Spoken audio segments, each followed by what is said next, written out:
We no longer stone women in public squares. We trend them instead. Wow. That is a line that really stops you in your tracks, isn't it? It's so visceral. It really is. It just creates this immediate image of, ancient brutality smashing into modern tech. Yeah. And that's the opening shot from the piece we're diving into today. We're looking at an essay by Falgona Oyuga. It's called Moral High Horses Have Weak Backs. And it just dropped a couple of days ago. And look, on the surface, it reads like a story about internet trolling, right? A woman gets shamed online. Totally. But once you get past the humor, and it is surprisingly funny, it's doing something so much heavier. Oh, it is. Oyuga is basically taking one of the most famous stories in Western history. Woman caught in adultery. That's the one. And she's just dragging it, kicking and screaming into the smartphone era. Yeah. She uses that old framework to just take apart the mechanics of modern rage bait.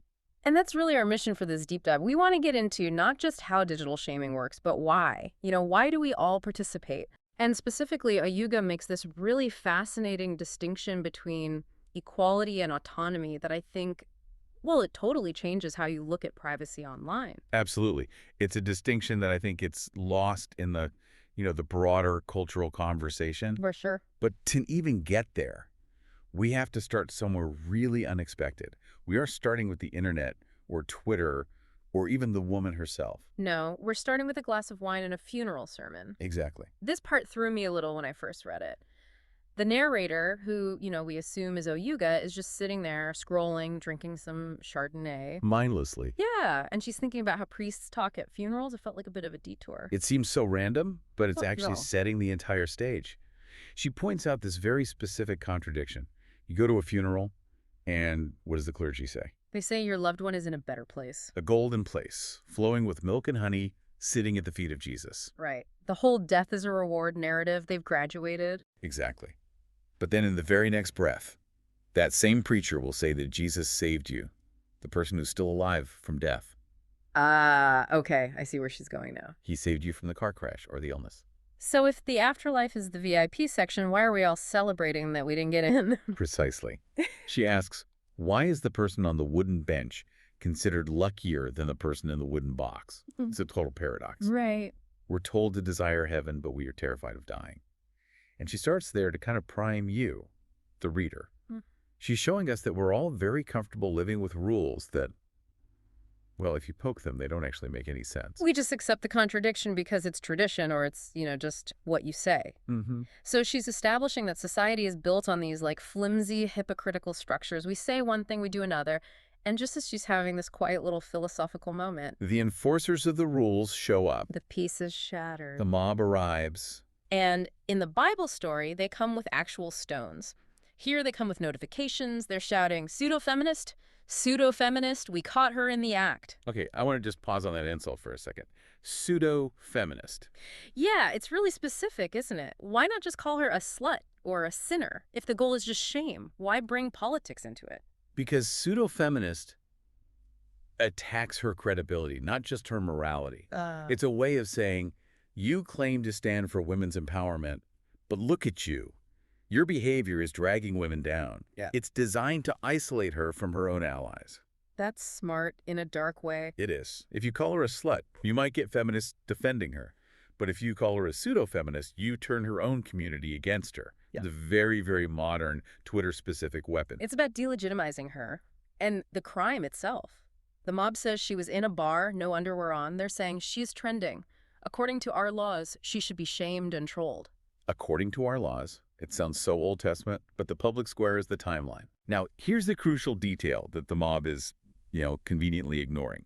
The narrator points out that these weren't photos the woman just posted on her own Instagram. No. Oyuga writes, what they were not saying is that her nudes were obviously leaked by someone, a man, whom she trusted. And that's the rage bait, the context that this is a huge violation of privacy, that it's basically revenge porn that's all stripped away. Because the context ruins the fun of the shaming. It has to. Rage bait relies on oversimplification. If you acknowledge she's a victim, you can't feel all self-righteous about piling on. You have to ignore the leak to focus on the indecency. The mob needs a villain, not a victim. It reminds me of that line Oyuga has about the male gaze. It's a little dense, but it feels so central to this. She says women are held to a standard that trembles before the male gaze, yet is still punished for existing under it. Yeah, let's break that down. Okay, so trembles before the male gaze. What does she mean? I think it's a poetic way of describing both submission and desire. To tremble before all means society expects women to want male attention. You're supposed to be attractive, Right. desirable. You're supposed to curate yourself, to be looked at, perform for the audience. Yes. But then the second part, punished for existing under it, means that if that desire becomes too real or, too explicit, Mm-hmm. you get punished. So if you're sexy in a way that's being marketed, that's okay. That's fine. But if you're sexual in a way that is private and human and it gets out, Yeah. you're destroyed for it. It's a trap. Be sexy, but don't you dare get caught actually having sex. Or maybe more accurately, be sexy for us, but don't own your sexuality for yourself. Wow. The second a private nude exists, it proves the woman has a sexual life that isn't just a performance. And that, curiously, is what the mob is actually punishing. They're punishing the reality of her body, not just the image of it. And while this huge, loud digital storm is happening, Oyuga gives us this tiny, quiet image. The narrator looks into her wine glass, and there's a fruit fly drowning in her Chardonnay. It's so cinematic, right? It just zooms all the way out from the internet noise to this one small physical thing. It is. And she dips her finger in, fishes it out. She saves the bug. And she says, showing mercy is a habit. I just love that contrast. You have the mob trying to drown this woman in shame, and the narrator performing this microscopic act of salvation for, a pest. It's brilliant. It tells us that mercy isn't something you only do when it's easy or when the person deserves it. It's a disposition. You either have the instinct to save or you have the instinct to drown. It shows that the mob has made a choice. They think they're just reacting, but they are actively choosing cruelty. So the mob turns to the narrator. They want her to join in. They ask, "What sayest thou?" And this is the setup. In the Bible, the Pharisees ask Jesus this to corner him. If he says, stone her, he breaks Roman law. If he says, let her go, he breaks religious law. It's a trap. And here the trap is social capital. If the narrator defends the woman, the mob will turn on her. They'll start calling her a pseudo-feminist. It's that if you defend the sinner, you endorse the sin trap. So she has to disarm them. And this is where we get the punchline that, for me, makes this essay an instant classic. Oh, yeah. She updates the whole "he without sin cast the first stone" line for the digital age. You have to read it, the whole thing. Okay, here it is. She says, "He that has never sent a dick pic, solicited or not, he that has never asked for a nude, they that have never taken a nude, let them be the first troll." It just completely punctures the tension. It's hilarious, but it's devastatingly accurate. It stops being some big theological debate, and it just becomes a reality check. And it works Yeah. because it strips away all that religious veneer. Yeah. If she just said, he who is without sin, people could argue about it. Oh, I'm a sinner, but I'm not that kind of sinner. Right. By saying, he who has never sent a dick pic, she makes it so concrete. Yeah. She is forcing every single person in that digital mob to look at their own camera roll. She's calling their bluff. She's saying, "I know what you do in your DMs. I know what you're doing when the timeline isn't watching." And look at the reaction. In the biblical story, the accusers leave one by one, starting with the oldest, right, presumably because they had the most to hide. Uh-huh. In Oyuga's version, who leaves first? The biggest freak. Right. The narrator says he suddenly had to pretend to answer a call. And then the others start leaving because they were looking for a stronger signal. Which brings us right to the title of the essay. Moral high horses have weak backs. Ah, okay. The weak back is the spotty Wi-Fi of their own morality. That's it, exactly. They can't sustain the judgment because they know they're guilty of the same thing or something close to it. There was a comment on the original post from a user called Neural Foundry that really nailed this. They said that the people with the most to hide are usually the loudest condemners. That's a classic psychological concept. It's projection. Yeah. Or reaction formation. If I'm terrified my own creepy DMs will get exposed, one way to protect myself is to just aggressively attack someone else who gets caught. It's a performance. I'm shouting, "Look at how bad she is," so that you don't look at me. Precisely. So the freaks leave. The men disperse because they know they're vulnerable.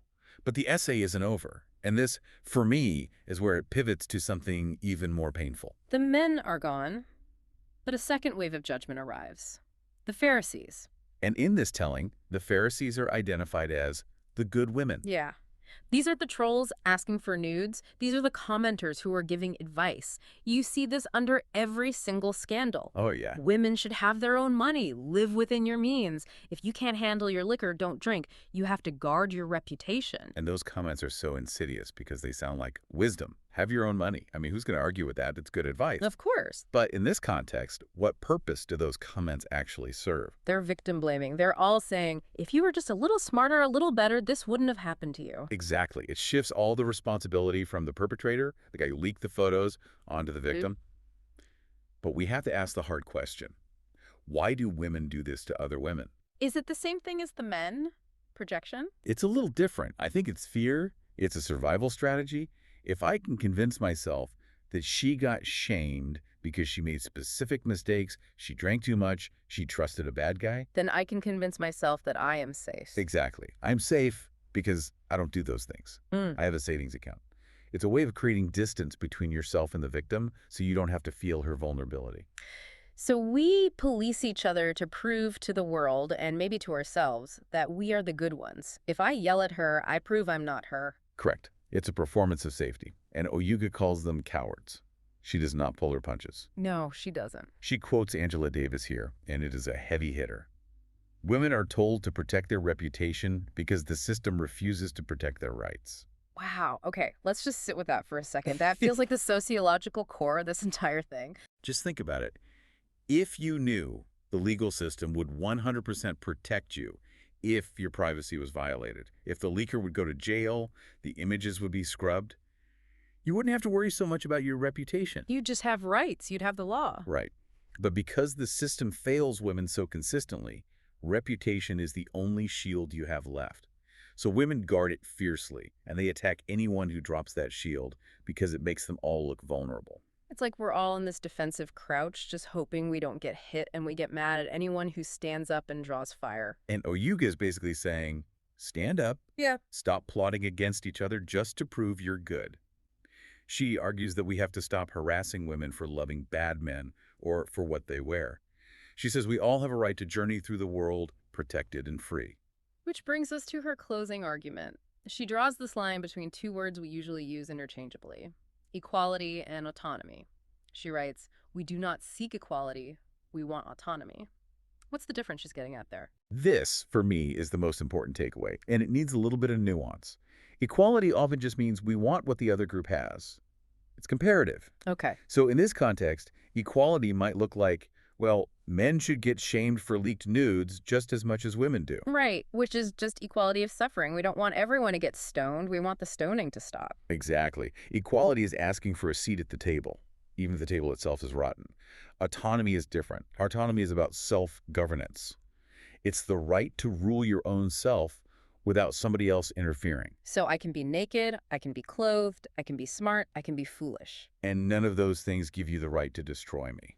So autonomy includes the freedom to make mistakes. Yes, that's the key. Yeah. The good women are arguing that you have to be perfect to be safe.